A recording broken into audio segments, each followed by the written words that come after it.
The fundraising idea I wish I'd thought of is a fundraiser's dream. It's a fantastic product to both recruit and retain supporters. It's grounded in supporter insight, bringing supporters close to the cause and making them smile to boot. And most importantly, it raises millions of pounds each year. It's Sponsor a Dog. In the 1960s, the National Canine Defence League, now known as the Dogs Trust, was having a tough time. They were heavily in debt, and they needed to start raising more money fast. So dog sponsorship was born.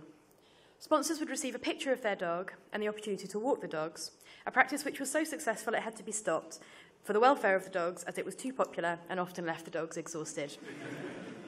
I'm just going to leave that there for a moment. I rehearsed this with my husband last night. He hates dogs, and I lost him at this point. He missed the next 3 paragraphs. So the idea continued to run, and it successfully raised money for the charity. And by 1994, it was raising £90,000 a year.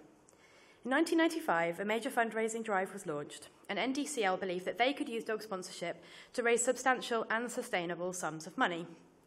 But the programme needed an overhaul. So they set out to build a product that would allow a meaningful relationship to develop between dog and sponsor.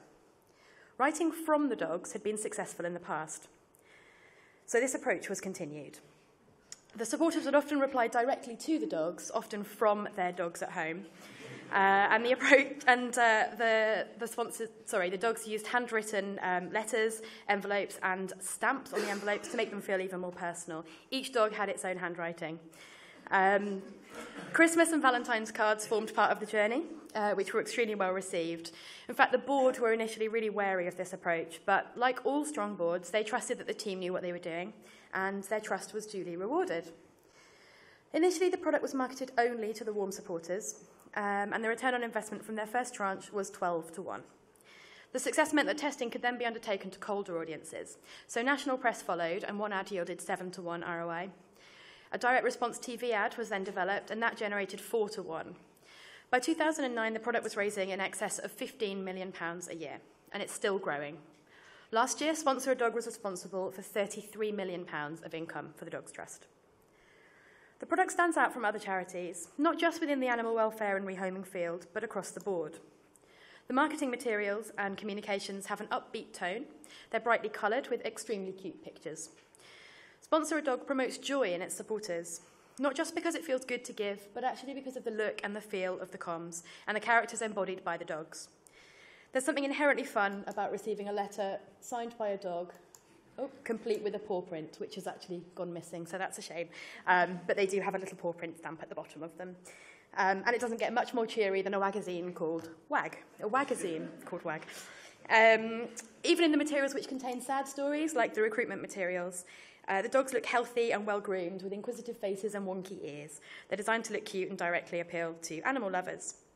And that's in stark contrast, really, to most other charity posters that we're used to seeing with dogs on, which tend to focus more on kind of thin, malnourished individuals with mangy fur, sad faces, and maybe just one eye.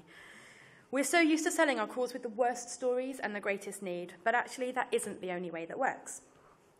It's a fantastic recruitment product. It appeals to a broad audience, and it works across a wide range of channels. Thanks to this, about 60% of the dog sponsors are aged between 35 and 55, and a large proportion of the file also includes lonely older people and kids having sponsorship instead of their own dog. It's an amazing retention product. The strength of sponsorship itself is the underlying sense of jeopardy. So if I cancel my gift, it will directly affect my dog, which is obviously a key driver of supporter loyalty.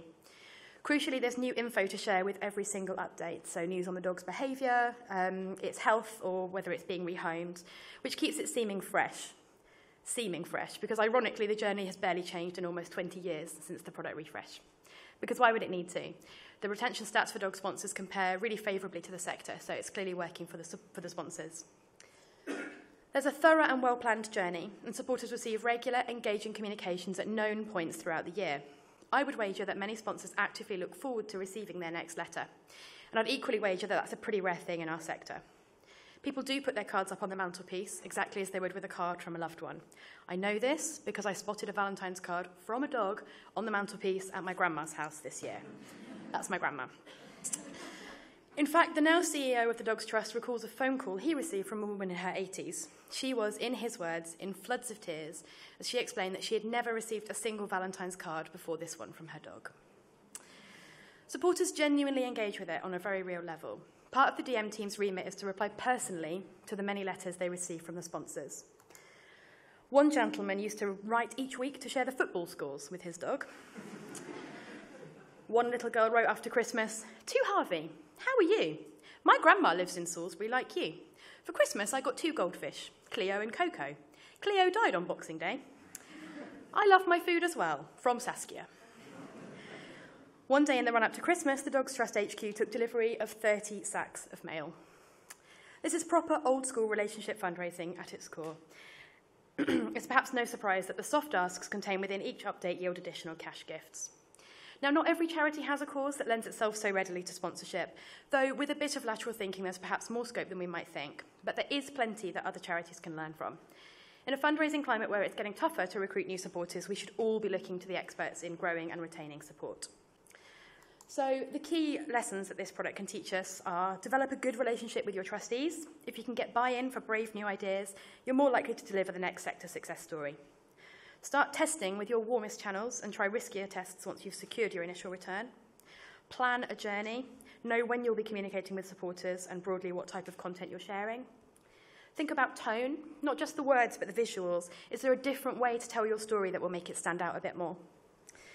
Overall, it's a fantastic fundraising product. It utilises classic DM techniques, one that fundraisers can learn from, and one that raises shed loads of money. And I wish I'd thought of it.